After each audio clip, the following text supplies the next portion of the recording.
നല്ല അടിപൊളിയായിട്ട് കണിക്കുന്ന നല്ല രസകരമായിട്ടൊക്കെ ഉണ്ടായി കിടപ്പില്ലേ, നല്ല ഭംഗിയില്ല കാണാൻ.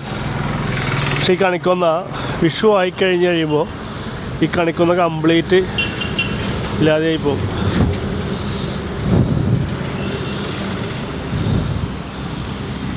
അതാണ് ഈ കണിക്കൊന്നയുടെ പ്രശ്നം. അടിപൊളിയല്ലേ കണിക്കൊന്ന, കാണാൻ കഴിയില്ല. ബാക്കി അതിനു മുമ്പ് എത്ര ദിവസം വേണമെങ്കിലും നമുക്ക് ആസ്വദിക്കാൻ പറ്റുന്ന ഒന്നാണ് ഞാൻ നിങ്ങളിന്ന് പരിചയപ്പെടുത്താൻ പോകുന്നത്. അതാണ് നമ്മുടെ കണിക്കൊന്ന.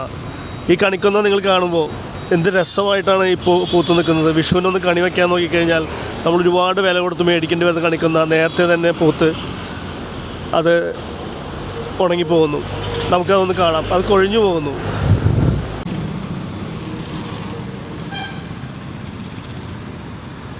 ഈ കണിക്കൊന്ന നിങ്ങൾ കാണുമ്പോൾ എന്ത് രസമായിട്ടാണ് കണിക്കൊന്ന ഉണ്ടായി കിടക്കുന്നത് അല്ലേ, തിങ്ങി നിറഞ്ഞ് നല്ല രസമായിട്ട് ഉണ്ടായി കിടക്കുന്നത്. ഈ കണിക്കൊന്ന നമ്മൾ ദിവസം കഴിയുമ്പോൾ കംപ്ലീറ്റ് കണിക്കൊന്നകളും പൂത്ത് നശിച്ചു പോകും. എന്തു പറയാനാണ്.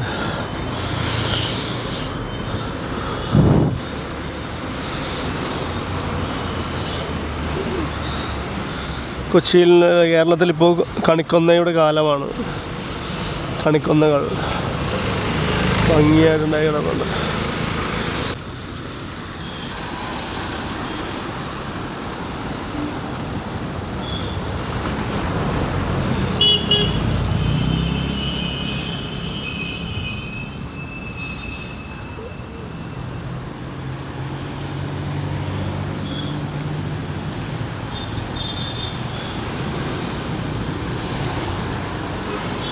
കണിക്കൊന്ന നല്ല രസമായിട്ട് നിൽക്കുന്നുണ്ട.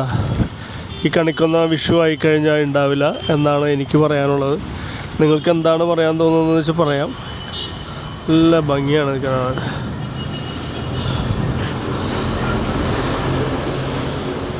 ഈ കാണുന്നതാണ് കണിക്കൊന്ന. നിങ്ങൾക്കെല്ലാവർക്കും പ്രിയങ്കരമായ കണിക്കൊന്ന. ഈ കണിക്കൊന്ന ഇതോടുകൂടി എല്ലാവരും കണിക്കൊന്ന കാണുന്ന ഭംഗിയും കാര്യങ്ങളെല്ലാം ശ്രദ്ധിച്ച് കാണും അല്ലേ. അടിപൊളിയല്ലേ.